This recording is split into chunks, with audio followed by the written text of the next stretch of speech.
한 주간의 뉴스를 조명하는 시간 클로즈업엔 시작합니다. 안녕하세요, 김도영입니다. 안녕하세요, 강소영입니다. 하얼빈 동계아시안게임 폐막과 함께 K리그가 개막하면서 비로소 겨울에서 봄으로 접어들고 있습니다. 아직 날씨는 조금 쌀쌀한데 뜨끈한 스포츠 소식 뉴스N으로 함께 하시죠. 우리은행이 또 해냈습니다. 시즌 전에는 하위권 예상을 받았던 팀이지만 결국 정규리그 우승을 확정지었는데요. 역시나 위성우 감독의 저력이 빛난 시즌이었습니다. 우리은행은 15일 KB스타즈와의 경기에서 46대 44로 승리하며 남은 경기와 관계없이 정규리그 우승을 확정지었습니다. 이번 우승은 2022-2023 시즌 이후 2년 만이며 구단 통상 15번째 기록입니다. 사실 올 시즌 우리은행은 전력이 많이 악화됐다는 평가를 받았습니다. 주축 선수들이 FA와 해외 진출로 팀을 떠났기 때문인데요. 박혜진, 나윤정, 최희샘, 박지현 모두 핵심 전력이었고 이타로 우리은행이 경쟁력을 유지하기 어려울 거라는 예상이 많았습니다. 하지만 우리은행에는 여자농구 최고의 명장 위성우 감독이 있었습니다. 위 감독은 김단비를 중심으로 팀을 재편하며 새로운 전력을 구축했는데요. 특히 올여름 강도 높은 훈련으로 팀을 정비했습니다. 새롭게 합류한 선수들도 완전히 달라졌는데요. 한엄지, 박혜미, 심성영, 김예진 등이 기존 선수들에 비해 부족하다는 평가를 받았지만 위성우 감독 아래에서 기량을 끌어올렸습니다. 그리고 이번 시즌 처음 도입된 아시아 쿼터를 적극적으로 활용했는데요. 일본 출신 스나가와 나츠키, 미야사카 모모나를 영입해 볼 핸들러 역할을 맡기며 팀 전력에 큰 보탬이 됐습니다. 여기에 신인 가드 이민지도 주목할 만한 성장세를 보였습니다. 신인 드래프트에서 1라운드 6순위로 지명된 선수지만 위성우 감독의 지도 아래 확실한 공격 옵션으로 자리 잡았고 신인왕 경쟁까지 하고 있습니다. 그리고 무엇보다도 우리은행의 에이스 김단비의 존재감이 엄청났습니다. 득점, 리바운드, 2점 슛, 공헌도 등 주요 부문에서 1위를 기록하며 위 감독의 전술을 완벽하게 수행했습니다. 김단비를 중심으로 뭉친 우리은행은 결국 또 한 번 정상에 섰습니다. 우리은행은 2012년 위성우 감독이 부임하기 전까지 하위권 팀이었습니다. 하지만 감독 부임 이후 6년 연속 통합 우승을 달성했고 이후에도 꾸준히 우승 경쟁을 펼쳐왔습니다. 이번 시즌은 특히 주전 4명이 이탈한 어려운 상황이었지만 위 감독은 다시 한번 해냈습니다. 우리은행은 이제 챔피언 결승전 우승까지 노리고 있습니다. 이번에도 통합 우승을 달성할 수 있을지 위성우 감독과 우리은행의 행보를 계속 지켜봐야겠습니다. 흔히 가드 오브 아너라고 불리는 우승팀에 대한 예우를 보이는 전통이 있습니다. 양팀이 피치에 입장하고 좌우로 갈라서기 전에 상대팀의 도열에 우승팀에게 박수를 보내는 문화인데요. 그런데 K리그에서는 조금 다른 방식으로 진행이 되면서 논란이 일고 있습니다. 지난 16일 2025 시즌 하나은행 K리그1 개막 라운드 경기가 펼쳐졌습니다. 지난 시즌 2부 리그 우승팀 안양과 1부 리그 우승팀 울산의 대결에 이목이 집중되었는데요. 결과는 1대0, 승격팀 안양이 디펜딩 챔피언 울산을 상대로 승리를 거두며 쾌조의 출발을 알렸습니다. 그런데 이날 의아한 장면이 하나 있었는데요. 바로 양팀이 입장하고 좌우로 갈라서기 전 안양이 울산을 향해 도열에 예우를 다하는 장면이었습니다. 이 박수치기 예우는 영국에서는 가드 오브 아너, 스페인에서는 파시오로 불립니다. 리그든 컵대회든 시즌 중에 우승을 확정지은 팀에 다른 팀이 박수를 치며 예우를 다하는 것입니다. 상대의 업적을 존중하는 멋진 행사라고 할 수 있습니다. 그런데 K리그에서 이 박수치기 예우는 조금 이상하게 진행되고 있습니다. 해외에서는 박수치기 예우가 조기 우승을 달성한 팀에 한해서 치러집니다. 그런데 국내에서는 전 시즌 우승팀에게 개막전 박수를 치는 것으로 바뀐 것입니다. 직전 시즌 울산의 리그 3연패는 예우받아 마땅한 훌륭한 성과였습니다. 하지만 이는 직전 시즌의 업적이었죠. 직전 시즌의 업적을 가지고 올 시즌의 박수를 받는 것이 이상하다는 지적입니다. 예를 들어 직전 시즌 울산에서 뛰던 선수가 안양으로 가고 직전 시즌 안양에서 뛰던 선수가 울산으로 이적했다고 가정하면 박수 예우를 받아야 할 선수가 박수를 치고 박수 예우를 해줘야 할 선수가 이를 받는 상황이 벌어지는 겁니다. 박수를 쳐준 안양 역시 직전 시즌 K리그2에서 우승을 거머쥐고 온 팀입니다. 안양 역시 우승팀인데 다른 우승팀에게 박수를 쳐주는 것 또한 이상하게 느껴집니다. 그나마 올 시즌에는 사정이 조금 나은 편입니다. 해외 빅리그는 리그가 개막하기 전 리그 우승팀 대 컵대회 우승팀 간의 슈퍼컵 경기를 엽니다. 하지만 슈퍼컵이 없는 한국은 직전 시즌 리그 우승팀과 직전 시즌 코리아컵 우승팀이 개막전에 맞붙습니다. 올 시즌은 아시아 챔피언스리그 일정으로 울산과 포항 간의 매치업이 불발됐는데 그전에는 FA컵 우승팀이 같은 우승팀에도 불구하고 리그 우승팀에게 박수를 쳐주는 의아한 예우가 계속돼 왔습니다. K리그 우승팀에 대한 예우는 하면 좋지만 예우의 시기와 방식에 대해선 다시 한번 고민이 필요한 시점입니다. 이번에는 컬링 이야기입니다. 한국 여자 컬링 대표팀이 완벽한 금메달을 만들어냈습니다. 여자 컬링 대표팀은 14일 중국 하얼빈에서 열린 2025 하얼빈 동계아시안게임 결승전에서 중국을 7대2로 꺾고 금메달을 차지했습니다. 예선에서 8전 전승을 거두고 준결승과 결승까지 모두 승리하며 퍼펙트 골드를 완성했습니다. 이번 대표팀은 김은지, 김민지, 김수지, 설예은, 설예지로 구성됐습니다. 모두 경기도청 소속 선수들인데요. 흥미롭게도 선수들의 이름에 지자가 공통적으로 들어가 있어 5G라는 별명이 붙었고 이 별명처럼 빠른 속도로 금메달을 거머쥐었습니다. 특히 이번 금메달은 더욱 의미가 깊습니다.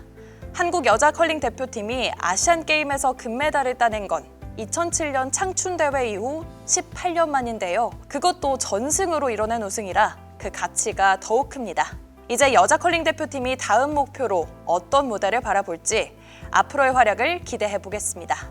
아시아 챔피언스 리그에선 경기 시작 2시간 전 경기가 취소되는 초유의 사태가 발생했습니다. 울산 HD는 지난 19일 오후 7시 울산 문수축구장에서 중국 슈퍼리그 소속 산둥 타이난과 아시아 챔피언스 리그 스테이지 8차전 경기를 치를 예정이었습니다. 울산은 지난 12일 부리람 유나이티드와의 7차전에서 패배해 1승 6패로 16강 진출이 무산된 상태에서 경기를 치를 예정이었지만 급작스럽게 취소된 겁니다.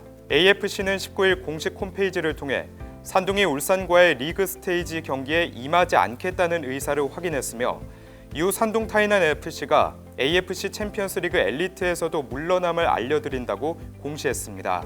한국 프로축구연맹에 따르면 산둥은 AFC 측에 선수단과 코칭 스태프의 건강 문제로 이날 경기를 치를 수 없다는 입장을 전했습니다.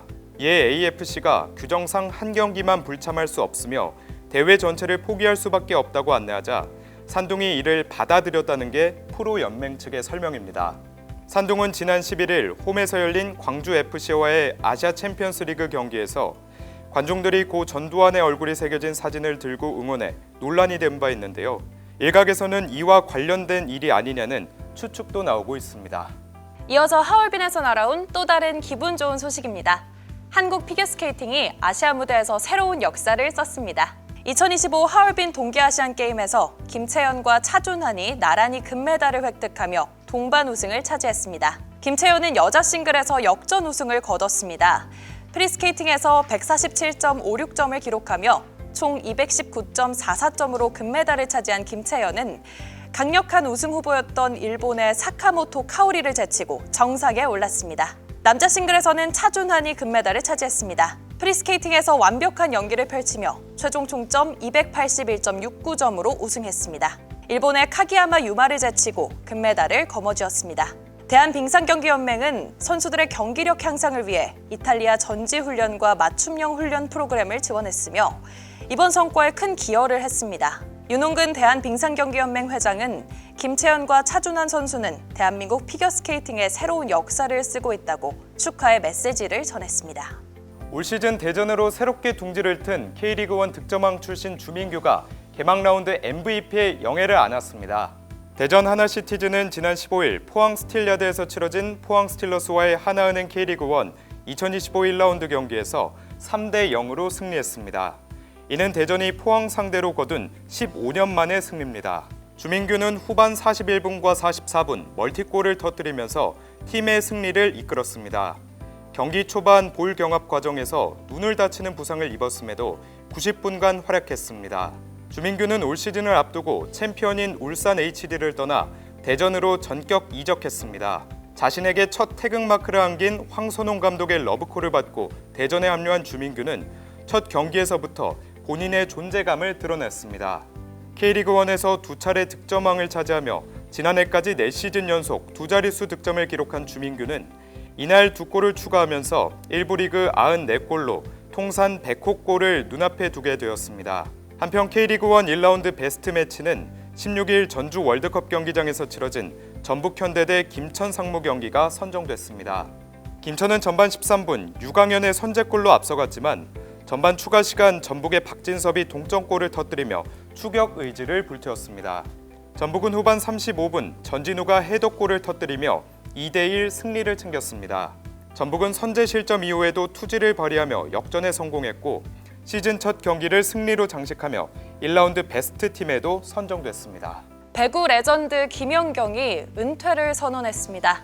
이제 선수로서 남은 모습은 최대 12경기밖에 남지 않았습니다. 김연경 선수는 지난 13일 GS칼텍스전이 끝난 후 인터뷰에서 이번 시즌을 끝으로 은퇴를 결정했다고 밝혔습니다. 보다 빨리 소식을 전하고 싶었지만 상황이 녹록지 않았다고 전하며 얼마 남지 않았는데 많은 분들이 마지막 경기를 봐주셨으면 하는 바람이다 라고 덧붙였습니다. 김연경 선수는 2005-2006 시즌 신인 드래프트 전체 1순위로 흥국생명 유니폼을 입으며 프로 생활을 시작했습니다. 그리고 2024-2025 시즌을 끝으로 선수 생활에 마침표를 찍습니다. 국가대표로는 2012 런던, 2020 도쿄올림픽에서 대한민국을 4강으로 이끌며 배구 역사를 새로 썼습니다. 은퇴 발표 이후 첫 경기였던 16일 IBK 기업은행 원정 경기에서는 3,945명의 만원 관중이 들어섰습니다. 경기 후 김연경 선수는 팬들을 위해 친필 사인 유니폼과 시합구를 선물하기도 했습니다. IBK 기업은행 구단도 유니폼에 김연경 선수의 이름과 등번호 10번을 새겨 선수들의 친필 사인을 담아 액자로 선물하며 그의 마지막 화성 경기를 기념했습니다. 흥국생명은 현재 정규리그 7경기를 남겨두고 있으며 챔피언 결정전 직행이 유력한 상황입니다. 챔피언 결정전에서 마지막 5차전까지 갈 경우 최대 12경기를 더 뛸 수 있습니다. 이제 홈 경기를 제외하면 수원, 대전, 광주, 서울 원정 경기가 남아있어 팬들의 발걸음이 이어질 것으로 보입니다. 김연경 선수는 이번 시즌을 끝으로 성적과 관계없이 은퇴를 하기로 결심했다. 여러 관계 때문에 말을 못했다. 얼마 남지 않은 시즌 잘 마무리하겠다. 가진 모든 것을 쏟아내겠다며 은퇴를 공식 선언했습니다. 이어 항상 좋을 때 그만두고 싶다고 생각했다. 지금이 좋은 시기라는 생각이 들었다. 잘 마무리해 제2의 인생을 살기로 했다고 밝혔습니다. 이제 남은 경기에서 김연경 선수의 라스트 댄스가 어떻게 마무리될지 배구 팬들의 관심이 집중되고 있습니다. 여자 배구 페퍼저축은행이 2021년 창단 이후 처음으로 시즌 10승 달성의 기쁨을 누렸습니다. 페퍼저축은행은 19일 열린 V리그 여자부 5라운드 정관장과의 경기에서 세트스코어 3대 0으로 승리했습니다. 페퍼저축은행은 10승째를 기록하며 승점 30점 고지에도 도달했습니다. 5위 한국도로공사와 승점, 승수에서 동률을 이뤘지만 세트 득실률에 밀려 6위를 기록했습니다. 정관장은 20승 8패, 승점 55에 그대로 머무르며 2위 현대건설과의 격차를 좁히지 못했습니다. 전날 GS칼텍스가 현대건설을 꺾으며 발목을 잡았기에 정관장 입장에서 아쉬운 부분이었습니다. 페퍼저축은행에서는 박정아가 19점을 뽑아내며 팀 승리를 견인했습니다. 16점의 테일러, 10점의 박은서도 제 몫을 했습니다. 정관장은 부키리치와 메가가 각각 14점과 12점을 올렸지만 모두 30%의 공격 성공률로 효율에서 아쉬움을 보였습니다. 페퍼저축은행은 1세트 21대 21 상황에서 테일러의 공격과 장위의 블로킹으로 25대 21 1세트를 잡아내며 흐름을 탔고 2세트도 21대 21에서 박은서와 테일러의 활약으로 세트를 가져왔습니다. 3세트는 상대를 압도했고 승리를 쟁취했습니다. 페퍼저축은행 배구단은 지난 2021년 창단 후 3년 연속 리그 최하위에 머물렀습니다. 새 시즌 동안 단 한 차례도 시즌 10승 이상을 거두지 못했지만 이날 경기를 통해 창단 후 처음으로 한 시즌 10승째를 기록했습니다. 삼성 라이온즈가 특별한 어린이 회원을 영입했습니다. 바로 에버랜드의 판다 쌍둥이 루이바오와 후이바오인데요.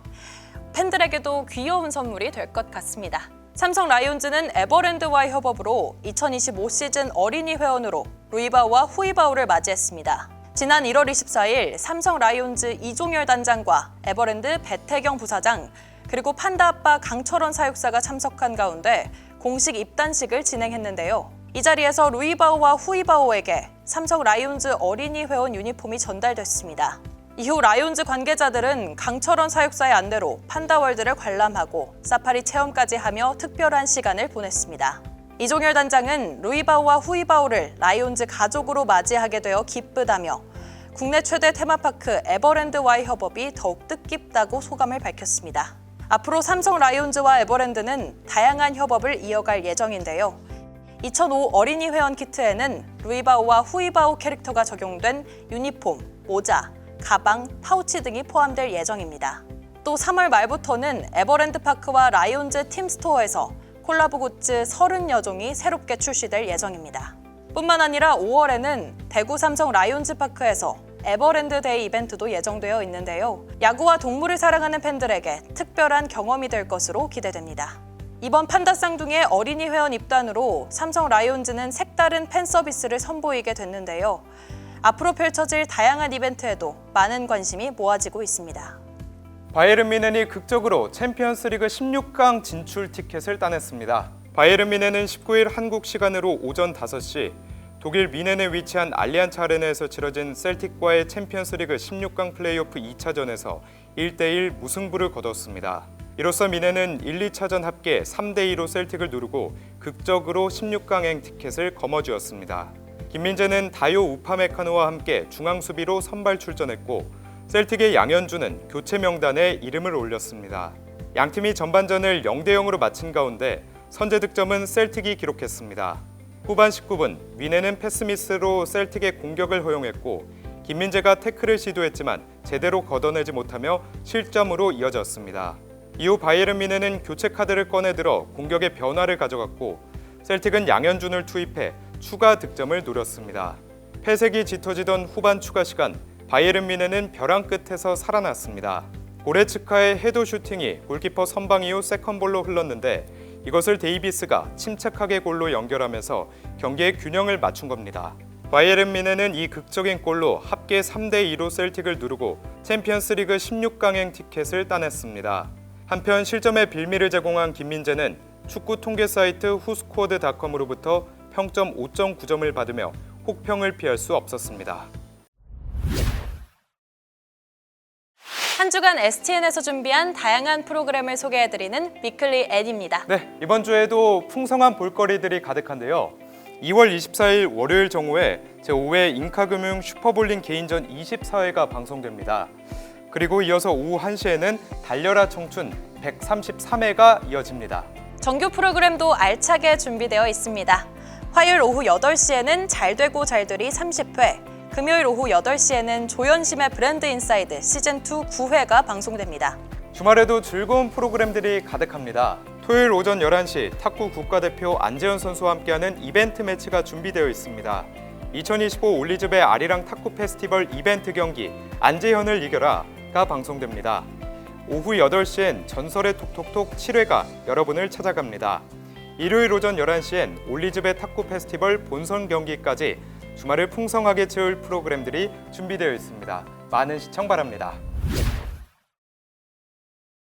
이번에는 STN의 새로운 소식을 전하는 이슈 N 시간입니다. 국가대표 안재현 선수와 함께한 2025 올리즈배 탁구 페스티벌, 팬들과 선수가 함께한 아주 특별한 축제였는데요. 안재현 선수의 모교인 대전 동산고등학교 체육관에서 열려 더욱 뜻깊은 시간이었습니다. 특히 안재현을 이겨라 이벤트가 큰 화제였는데요. 참가자들이 안재현 선수와 직접 맞붙으며 긴장감 넘치는 경기가 펼쳐졌습니다. 그리고 팬들을 위한 특별한 시간도 준비됐습니다. 바로 안재현 선수의 팬 사인회가 열렸는데요. 친필 사인이 담긴 하드라켓 케이스와 유니폼이 제공되면서 참가자들에게 잊지 못할 추억을 선사했습니다. 단순한 대회가 아닌 모두가 함께하는 축제였다는 점에서 더욱 의미가 깊었습니다. 국가대표 안재현 선수와 함께한 이벤트 매치는 이번 주 토요일과 일요일 오전 11시에 확인하실 수 있습니다.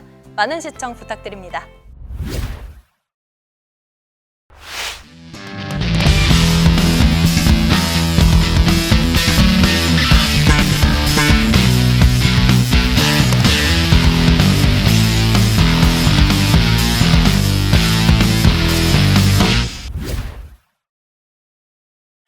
네, 지난 한 주의 이슈를 돌아보고 다가올 한 주를 미리 만나보는 클로즈업 N이었습니다. 네, 저희는 다음 주에 더 유익한 이야기로 돌아오겠습니다. 네, 그럼 여기서 인사드리겠습니다. 감사합니다.